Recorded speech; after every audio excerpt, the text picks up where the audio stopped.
So we have around 12 outpatient clinics, 3 in Mojave County, 1 in Flagstaff, 1 in Prescott Valley, 1 in Payson, and then the remainder in Phoenix or Phoenix proper, Mesa, Buckeye, Chandler, Phoenix, and North Phoenix.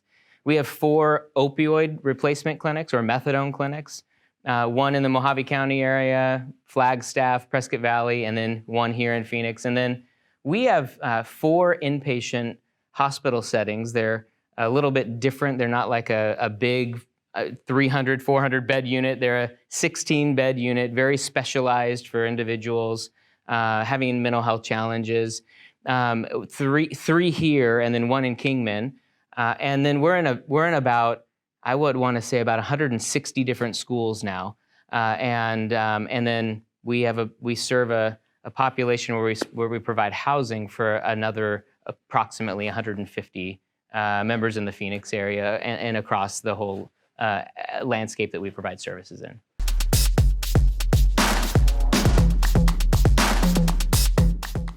On one hand, we've seen some impact that's been positive. In any pandemic, if we're not looking out for the positive, we probably are not looking in the right direction. We're probably still stuck in the crisis. So one of the positive aspects that we've seen is an increased demand for service.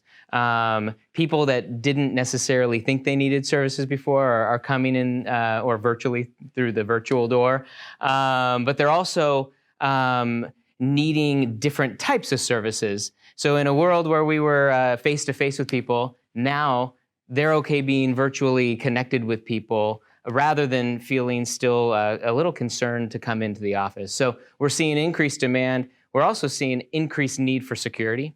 I can't speak for all of my peers, but I can say our security and technology costs have gone through the roof.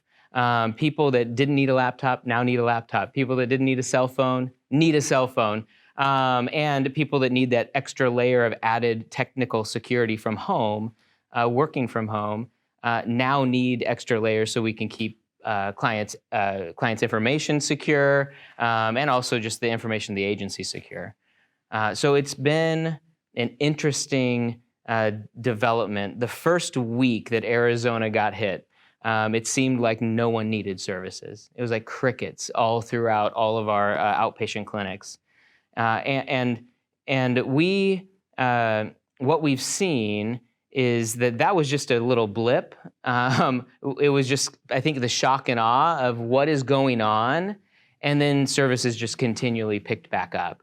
And now that more people are out of work and Medicaid eligible or access eligible, the people that we've never seen or probably wouldn't have seen because they were stable in their jobs and now they don't have a job, now are eligible for services predominantly of what we provide. And it's fascinating to watch people go from need to success, because we're also seeing people leave and no longer need our services in the middle of a pandemic where they get another an employment and then they no longer need our help.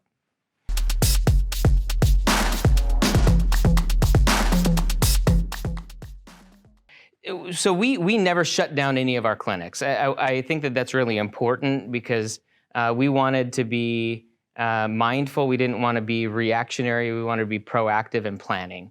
So we went into the pandemic with a hybrid approach. People that worked from home still came into the office a few days or a couple days a week, maybe still saw people virtually, but still were there present in case people needed some assistance. The easiest part about it is our clients don't have to get transportation to come to our appointments anymore. They don't have to get on the bus. They don't have to get on the light rail. They don't have to get a taxi cab. We can see them in their comfort of their own home. We can see them in their car, outside of a store, wherever they want to be seen, we can see them. So that's been a luxury. The hard part is it's not as controlled as an office. So you never know what you're going to get.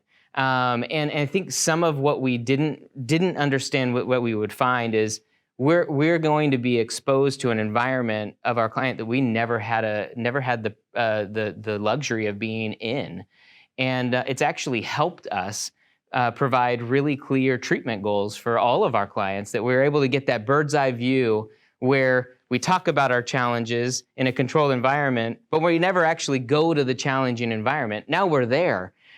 So it's been really fun to watch that aspect of the ease of access.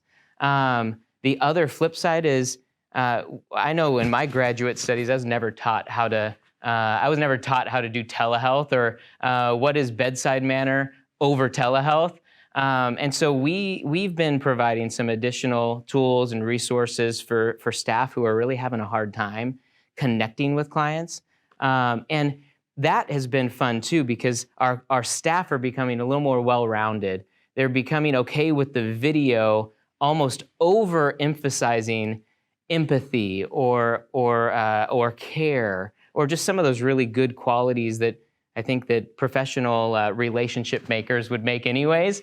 But over video, it's a lot harder. And so we've been able to provide some additional support and training and to our staff, which is both impacting our clients and our staff's satisfaction. It's impacting clients wanting to come back for the next appointment. Sometimes coming back has been the hardest thing for some clients. But we're getting more and more comfortable. And the good rule of thumb that I'd like to give my staff is, when in doubt, if we're having technical issues, just pick up that phone. Pick up the phone and just connect with somebody.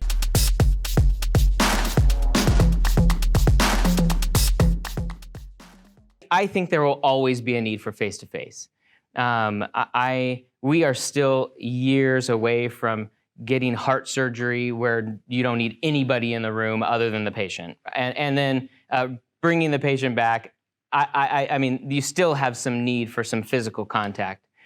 I do think that that it will shape the future in easier access to services, which that lends itself to a lot of other issues, because it's an additional financial burden on our system. I think that we will probably see some of that. But I think there will always be a hybrid approach to technology and in-person from here on out.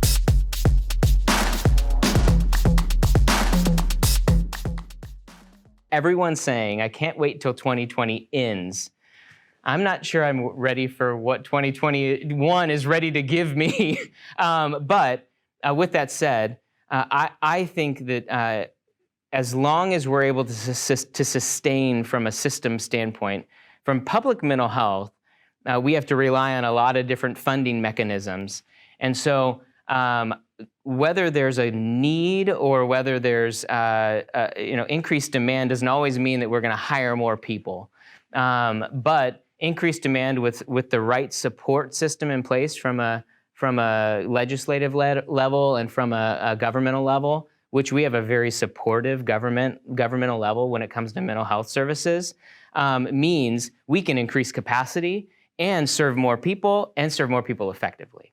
And so I think the outlook will be increased need, but I think it goes deeper than telehealth. I think it goes deeper than just increased need.